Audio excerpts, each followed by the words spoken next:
தமிழர்களையும் தமிழ்நாட்டையும் யாரேனும் மிரட்டினால், பிளாக்மெயில் செய்தால் எனக்கு கோபம் வரும், உங்களுக்கு கோபம் வரும், நான் உறுதியா நம்புறேன். அதை விட முக்கியமா அவர்கள் தமிழ்நாட்டுக்கு சம்பந்தமே இல்லாமல் வேறு ஒரு மாநிலத்தை சேர்ந்தவர்களாக இருந்து தமிழ்நாட்டுக்கு வந்து தமிழ்நாட்டையும் தமிழர்களையும் மிரட்டினாங்கன்னு வைங்க, சோத்துல உப்பு போட்டு சாப்பிடுற ஒவ்வொருவருக்கும் கோபம் வரும். அப்படி பாரதிய ஜனதா கட்சியை சேர்ந்த ஒரு முதலமைச்சர், மகாராஷ்டிரா மாநிலத்தினுடைய பாஜகவினுடைய முதலமைச்சர் தேவேந்திர பட்னவிஸ் தமிழ்நாட்டிற்கு வந்து தமிழ்நாட்டையும் தமிழர்களையும் பிளாக்மெயில் செய்து மிரட்டி இருக்கிறார். இனமான உணர்வோடு வெளுன்னு வெளுத்து வாங்கி இருக்கிறார் நம்முடைய முதலமைச்சர் மாண்புமிகு ஸ்டாலின் அவர்கள். தமிழ்நாட்டையும் தமிழர்களையும் கொச்சைப்படுத்தும் விதமாக, கேவலப்படுத்தும் விதமாக, பிளாக்மெயில் செய்யும் விதமாக மகாராஷ்டிரா மாநிலம் பாஜக முதலமைச்சர் தமிழ்நாட்டில் வந்து பேசுறாரு. வழக்கம் போல வாயே திறக்காம வாயை மூடிட்டு உட்கார்ந்து இருக்கிறார் ஐயா எடப்பாடி கே பழனிசாமி அவர். ஆனா இனமான உணர்வோடு ஸ்டாலின் வெளுன்னு வெளுத்து வாங்கி இருக்கிறார். என்ன நடந்துச்சு? தேர்தல் களம் அதகலப்பட்டு கொண்டிருக்கிறது. அதைத்தான் நம்ம இன்னைக்கு பேச போறோம். இதுல எடப்பாடி பழனிசாமி மிக மிக கேவலமாக தரம் தாழ்ந்து மிக மோசமாக மாண்புமிகு துணை முதலமைச்சர் அவர்களை குறித்து எடப்பாடி கே பழனிசாமி அவர்கள் பேசிய பேச்சு இருக்கிறது அல்லவா, அந்த பேச்சு ஒரு எதிர்கட்சி தலைவராக இருப்பதற்கு துளியும் தகுதியற்றவராக எடப்பாடி பழனிசாமி இருக்கிறார் அப்படிங்கிறதை உணர்த்துவதாக இருந்த அந்த பதிவு, அவருடைய பேச்சு, இதெல்லாத்தையும் சேர்த்து நாம் இன்னைக்கு விரிவாக இந்த வீடியோவில் பார்க்க இருக்கின்றோம், பேச இருக்கின்றோம். வீடியோவுக்கு செல்வோம். அனைவருக்கும் வணக்கம். இது தமிழ் கேள்வி என்று சந்திப்பதில் மிக்க மகிழ்ச்சி. நான் செந்தில் வேல்வீச்சு. தமிழ் கேள்வியை சப்ஸ்கிரைப் செய்து வாருங்கள், உங்கள் பேராதரவை தாருங்கள் என்று கேட்டுக்கொண்டு, தேர்தல் நெருங்கிக் கொண்டே இருக்கிறது ஒவ்வொரு நாளும். இப்ப பாரதிய ஜனதா கட்சி கூட்டணி, அஇஅதிமுக பாஜக கூட்டணிக்கு ஆதரவாக பரப்புரை செய்வதற்கு பாஜகவை சேர்ந்த பல்வேறு மாநிலங்களில் இருந்து முதலமைச்சர்கள் இங்கே வருகிறார்கள். அப்படி பாஜக ஆளக்கூடிய மகாராஷ்டிரா மாநிலத்திலிருந்து பாஜகவினுடைய முதலமைச்சர் மகாராஷ்டிராவை சேர்ந்த தேவேந்திர பட்னவிஸ் மதுரைக்கு வர்றார். மதுரையில பேராசிரியர் ராம சீனிவாசன் அவர்களை, பாஜகவின் சார்பில் போட்டியிடக்கூடிய பேராசிரியர் சீனிவாசன் அவர்களை, ராம சீனிவாசன் அவர்களை ஆதரித்து பரப்புரை செய்கிறார். அப்ப அவர் என்ன சொல்றாரு? மதுரைக்கு மெட்ரோ ரயில் திட்டத்தை இந்த அரசு, திமுக அரசு, ஒன்றிய அரசு வலியுறுத்தியது. ஆனா பிஜேபி, மோடி தரமாட்டேன் என்று சொல்லிவிட்டார்கள். மதுரைக்கும் தரமாட்டேன்ட்டாங்க, கோயம்புத்தூருக்கும் தரமாட்டேன்ட்டாங்க. காரணம் கேட்டதுக்கு அது அப்படி இது இப்படின்னு 1000 காரணத்தை சொன்னாங்க, சொல்லி நம்மளை ஏமாத்தினாங்க. இப்ப மதுரையில பிரச்சாரம் செய்கின்ற, பரப்புரை செய்கின்ற நம்முடைய முதலமைச்சர் சொல்லுகிறார், மதுரை மக்களுக்கு மெட்ரோவை வரவிடாமல் தடுத்தது பாஜக அப்படின்னு சொல்றாரு. மதுரை மக்கள் மெட்ரோவில் பயணம் செய்வதை கூடாதா அப்படின்னு கேட்டா, இப்ப பட்னாவிஸ், தேவேந்திர பட்னாவிஸ் மகாராஷ்டிரால வந்து என்னன்னு சொல்றாரு, நீங்க மதுரையில பாஜகவுக்கு ஓட்டு போட்டீங்கன்னா உங்களுக்கு மெட்ரோ ரயில் திட்டம் வரும் என்று யார் சொல்றா?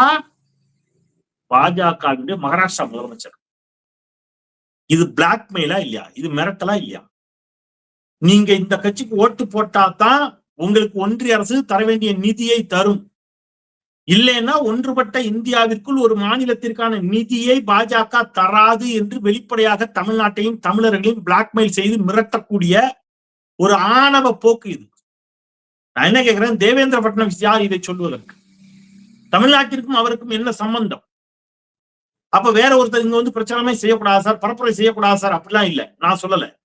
ஏன்னா நம்முடைய தமிழ்நாடு முதலமைச்சர் மாண்புமிகு ஸ்டாலின் அவர்கள் பீகாருக்கு போய் பிரச்சாரம் செய்தார், எனக்கு தெரியும், அதெல்லாம் பிரச்சனை இல்லை. ஆனா பீகாரில் போய் பீகார் மக்களின் உரிமைகளுக்காக குரல் கொடுத்தாரே தவிர, பீகார்ல போய் அந்த மக்களின் உரிமைகளுக்கும் உணர்வுகளுக்கும் எதிராக அவர் ஒருபோதும் பேசவில்லை. ஆனா தேவேந்திர பட்னவிஸ் தமிழ்நாட்டுக்கு வந்து என்ன சொல்றாரு, நீங்க எங்களுக்கு ஓட்டு போடலைன்னா உங்களுக்கு நிதி வராது, மெட்ரோ ரயில் திட்டத்தை அப்ரூவ் பண்ண மாட்டோம் என்று சொல்லுகிறார்கள் என்று சொன்னால், எவ்வளவு ஆணவம், எவ்வளவு இருமாப்பு, எவ்வளவு திமிர் இருந்தால் தமிழ்நாட்டுக்கு வந்து தமிழ்நாட்டையும் தமிழ்நாட்டு மக்களையும் மிரட்டுவார்கள் அப்படிங்கிறத தயவு செய்து அறிவார்ந்த தமிழ் சமூகம் சிந்தித்து பாருங்க. இவர்களுக்கு இந்த தேர்தலில் தக்க பாடத்தை நம்ம புகட்டி ஆகணும். யாருக்கு? இந்த தமிழ்நாட்டையும் தமிழர்களும் மிரட்டக்கூடிய பாசித்த பாஜகவிற்கும், அதோடு கூட்டணி வைத்து அடிமை சாசனம் எழுதி கொடுத்திருக்கக்கூடிய எடப்பாடி கே பழனிசாமி அவர்களுக்கும். ஆனா முதலமைச்சர் அட்டி வெளுத்துட்டாரு. ஆனா முதலமைச்சர் என்ன கேட்கிறாரு, வெட்கமா இல்லையா உங்களுக்கு? பாஜகவை பார்த்து கேட்கிறார், வெட்கப்பட வேண்டும் தமிழ்நாட்டுல இப்படி மிரட்டுவதற்கு வெட்கப்பட வேண்டும். டபுள் இன்ஜின் சர்க்கார் என்று நீங்கள் சொல்லக்கூடிய பாஜக ஆளும் மாநிலங்களை விட பாஜக இவ்வளவு ஓரவஞ்சனை செய்கின்ற பொழுதும் தமிழ்நாட்டிற்கு தர வேண்டிய கல்வி, பொருளாதார வளர்ச்சி, மெட்ரோ உள்ளிட்டவற்றிற்கான இயற்கை பேரிடர் காலங்களில் தர வேண்டிய நிதி உள்ளிட்டவற்றை தர மறுக்கின்ற போதும் தமிழ்நாடு பொருளாதாரத்தில் இரட்டை இலக்க வளர்ச்சியோடு 11.19 விழுக்காடு வளர்ச்சியை பெற்று இந்தியாவில் முதல் மாநிலமாக இருக்கிறது என்று சொன்னால் இது தமிழர்களுக்கும் தமிழ்நாட்டிற்கும் கிடைத்த வெற்றி. நீங்கள் தமிழ்நாட்டையும் தமிழர்களையும் மிரட்டினால் அவ்வளவுதான் ஜாக்கிரதை என்று எச்சரித்திருக்கிறார் நம்முடைய முதலமைச்சர் அவர்கள். அப்படியே பிளான் பண்ணி அந்த பக்கம் பார்த்தா ஐயா எடப்பாடி பழனிசாமி படுத்தே விட்டார். ஐயா உதயநிதி ஸ்டாலின் சும்மா சொல்லக்கூடாது. மாண்புமிகு துணை முதலமைச்சர் அவர்கள் போன வாட்டி ஒரு செங்கலை வச்சு முடிச்சிட்டாரு. பாஜக ஒட்டுமொத்த பாஜக ஒரு செங்கலை வச்சு முடிச்சு விட்டாரு. இந்த முறை ஒரே ஒரு போட்டோ, நெடுஞ்சான் கிடையாக சசிகலா அம்மையாரின் காலில் விழுந்து கிடக்கிறார் எடப்பாடி கே பழனிசாமி. அதை காட்டுறாரு. இதுல ஒரு ஆள் இருக்கிறார், உங்களுக்கு தெரியுதா அப்படிங்கிறாங்க. எல்லாருக்கும் கீழே படுத்து கிடக்கிறது தெரியல, சுத்தி நிக்கவங்களை மட்டும் தான் தெரியுது. கீழே வெள்ளை கலர்ல ஒரு விரிப்பு மாதிரி தெரியுது பாருங்க. அது ஏதோ வெள்ளை கலர் துண்டை விரிச்சிருக்கு, கார்பெட்டுன்னு நினைச்சுக்கிட்டீங்களா? அது கார்பெட்லாம் விரிக்கல. அது ஒரு ஆள் அங்க படுத்து கிடக்குறாரு, காலில் விழுந்து கிடக்குறாரு. அவருக்கு பேர் எடப்பாடி பழனிசாமி. ஆமா, இப்படிதான் காலில் விழுவாரு. காலில் விழுந்தாருன்னா ஜாக்கிரதையா இருக்கணும், காலை வார போறாருன்னு அர்த்தம். சத்யராஜ் ஒரு படத்துல நடிச்சிருப்பாரு, சத்யராஜ் மணிவண்ணன்.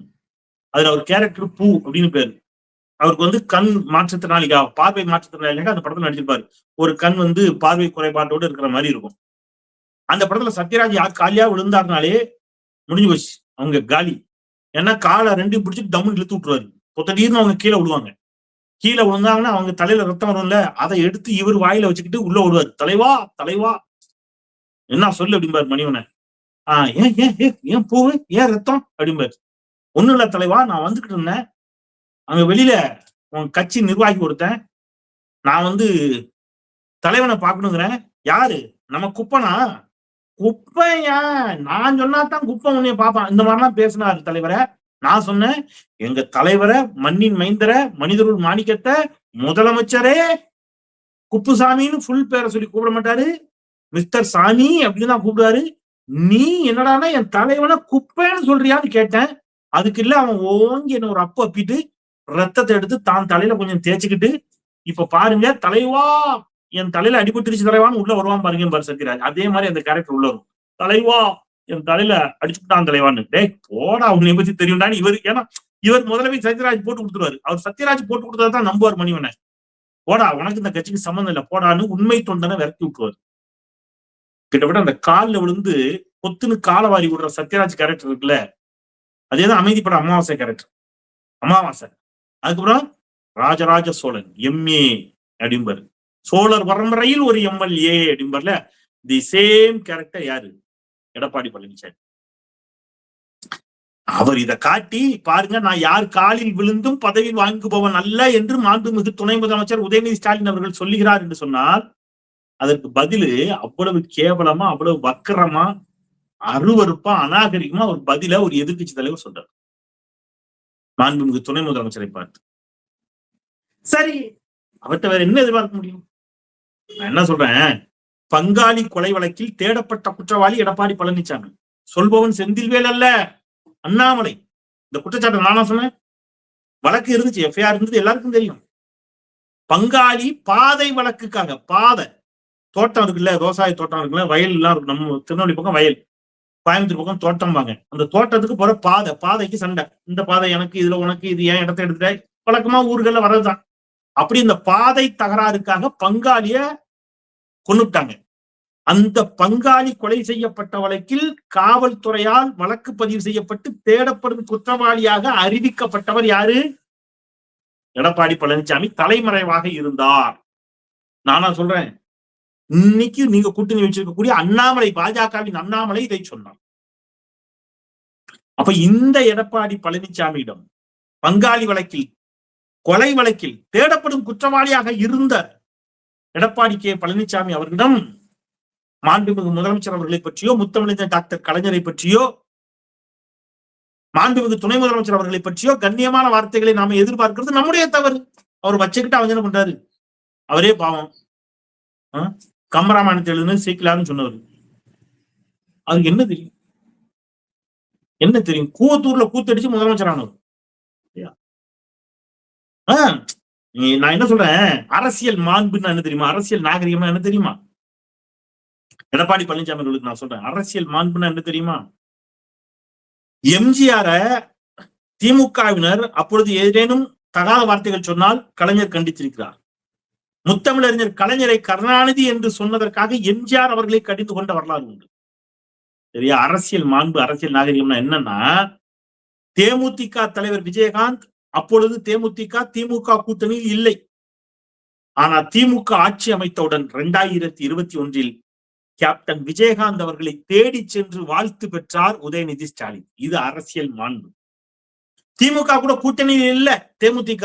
ஆனால் உடல் நல குறைபாட்டால் வெளிநாட்டில் சிகிச்சை பெற்று வந்த கேப்டன் விஜயகாந்த் அவர்கள் தாயகம் திரும்பிய போது சென்னை விமான நிலையத்திலிருந்து நேராக வீட்டுக்கு போல நேரா முத்தமிழறிஞர் டாக்டர் கலைஞரின் நினைவிடத்திற்கு சென்று, ஏன்னா அவர் வெளிநாட்டுல இருக்கும்போது இறந்துட்டார் கலைஞர்.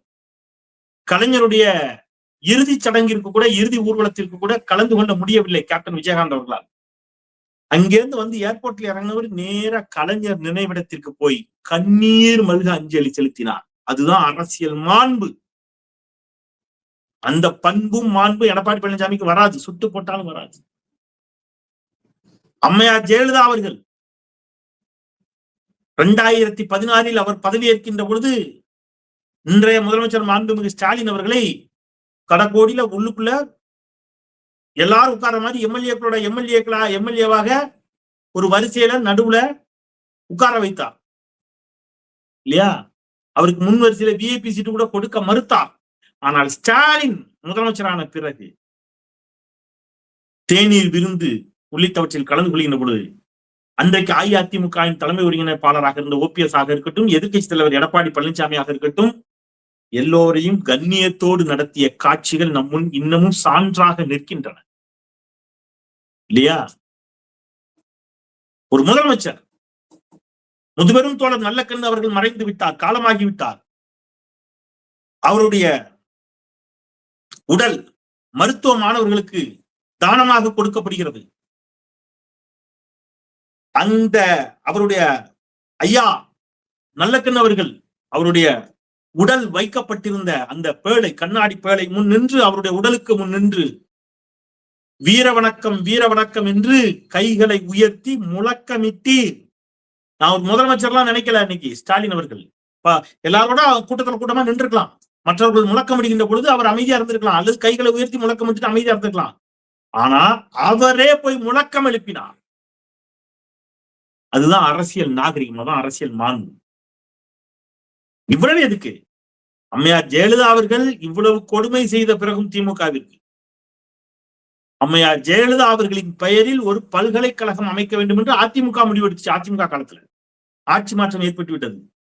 அந்த மசோதாவை ஆளுநர் கிடப்புல போட்டிருக்காரு. அந்த மசோதாவையும் சேர்த்து நிறைவேற்றி ஜெயலலிதா அம்மையாரின் பெயரில் ஒரு பல்கலைக்கழகம் அமைவதற்கு திமுக என்ன செஞ்சது? அது அதிமுக காலத்திலேயே பண்ணிட்டு போயிட்டாங்க. அதை ஒண்ணும் பண்ண வேண்டாம். அது அந்த கட்சிக்காரங்க அவங்களுடைய தலைவி மீது வைத்திருந்த மரியாதை. எனவே பெயரை மாற்ற வேண்டாம் என்று சொல்லி ஜெயலலிதாவின் பெயரில் ஒரு பல்கலைக்கழகம் அமைவதற்கு திமுக அரசு, ஸ்டாலின் அரசு நடவடிக்கை எடுக்கிறது என்று சொன்னால் இதுதான் அரசியல் மாண்பு, அரசியல் பண்பு. எடப்பாடிக்கு இதெல்லாம் தெரியறதுக்கு வாய்ப்பு இல்லை, எனவே கொஞ்சம் நாவை அடக்கி பேசுங்கள் மிஸ்டர் எடப்பாடி கே பழனிசாமி அவர்களே. அதான் உங்களுக்கும் நாட்டுக்கும் நாட்டு மக்களுக்கும் நல்லது.